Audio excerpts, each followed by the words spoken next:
Good morning. This is Larry with Boilersportsfan. The morning after, Purdue finally gets to go back through the Final Four with not really a recap, just some comments about things in general. I will remind you to look at the calendar that it's April Fool's, and I will then make the comment toward Aaron Torres. You must be playing an April Fool's joke on the Tennessee fans, uh, clickbaiting them with Zach Edey gets the calls and gets protected by the officials, gets called unfairly. It's April Fool's. I will cut you that slack. Otherwise, I would have to look at you and say, really? You're going to go down this road.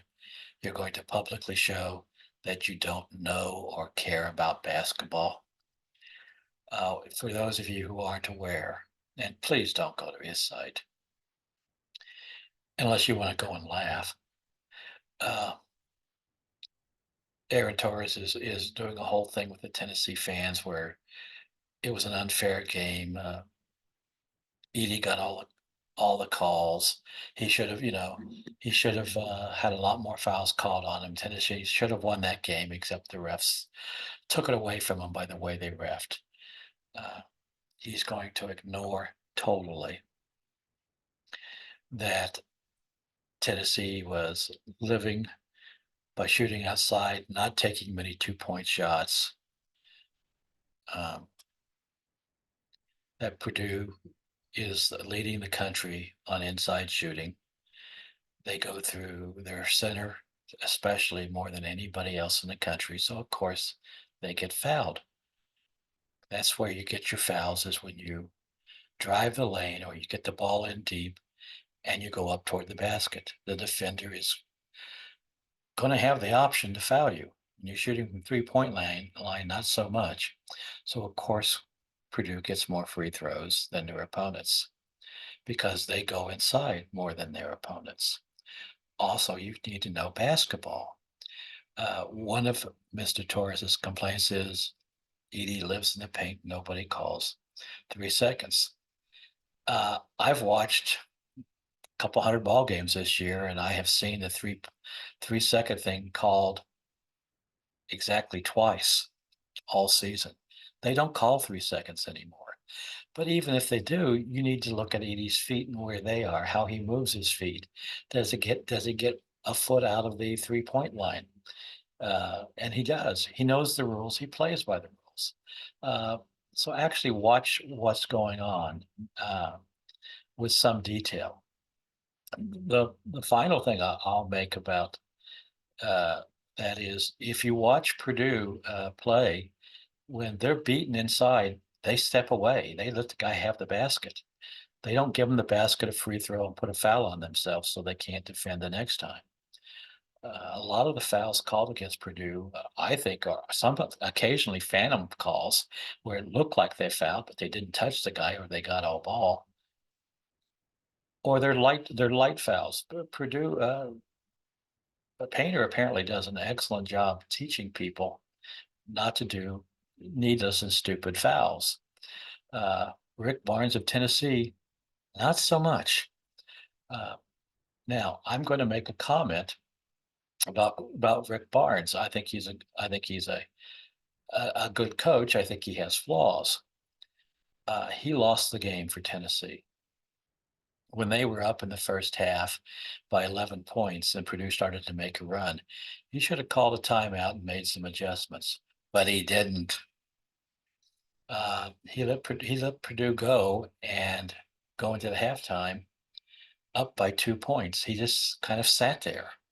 So on that level, if you're looking for a villain in this piece and you're a Tennessee fan, look at Rick Barnes. He messed up.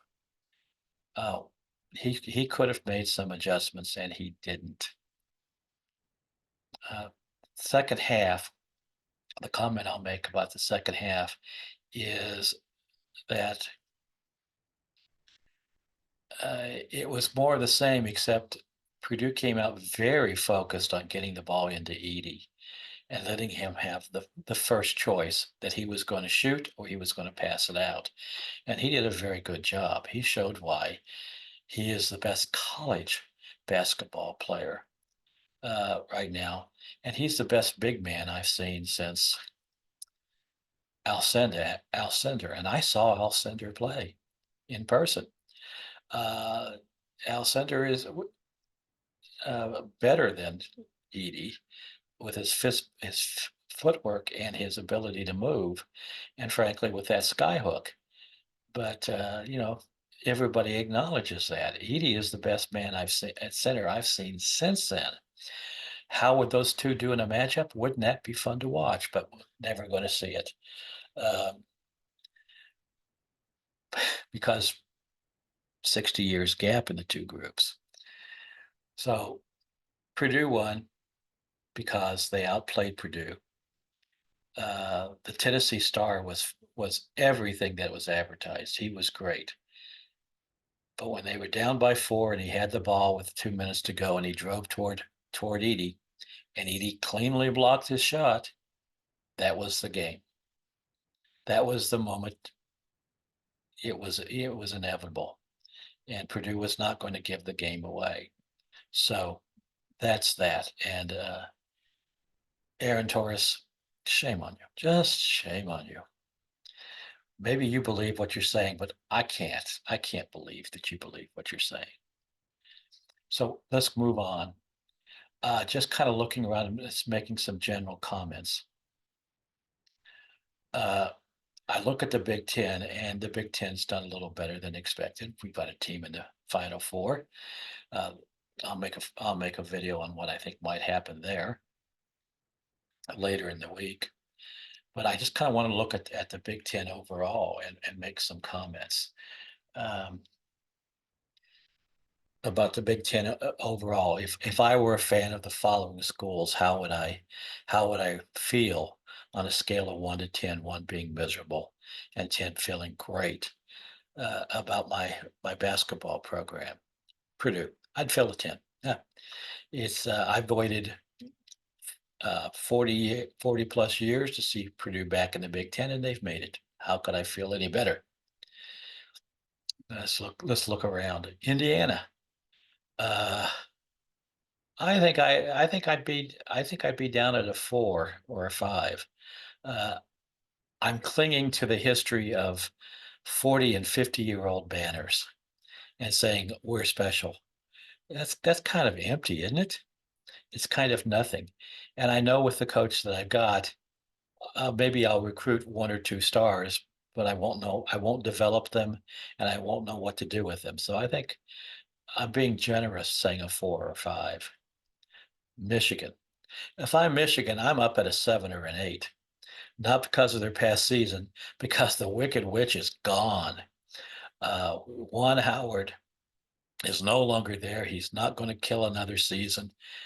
The fellow you have coming in, I believe, will get you back to 500 or better the first year, depending on how many of his players transfer with him. He's not going to embarrass you.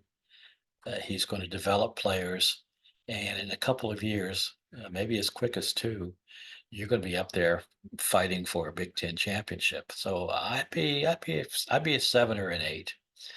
Illinois, you should be at a 7 or an 8, but you're probably down around a 6 because you think you should have done better, and you're a little embarrassed by how you played in that last game where you frankly just gave up. Uh, I was touting you, pushing you a little bit, and I'm so glad I didn't pick you to win. But because you just flat gave, I think you would have lost, but you wouldn't have lost as badly. Is something just went out of you that second half. So everybody, you saw it too. Iowa, Iowa, I'd be a 5 or a 6. Another kind of mediocre season. How long you're going to stick with your coach, I don't know. We'll just leave it at that. You've got people transferring.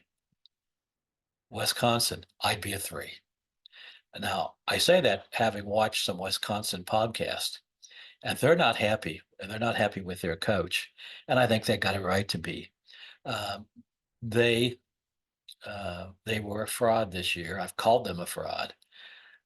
They got the benefit of a bizarre, easy early schedule, and when they went to the real schedule, the second half of the season, they were nothing. And I think Wisconsin knows that, so they're down at a three. Nebraska, you're feeling like a five or a six because you were relevant for a little bit. Okay, enjoy it.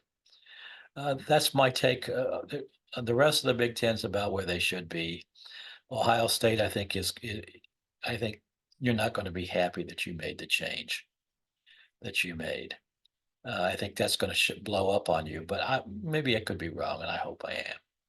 So I'm going to wrap it up with that and just say, if you're going to call out the refs, you should know the rules. We'll let it go with that. Uh, it's pretty obvious that there are people out there who don't know the rules or don't care about them. You have a good day. Remember, it's April Fools.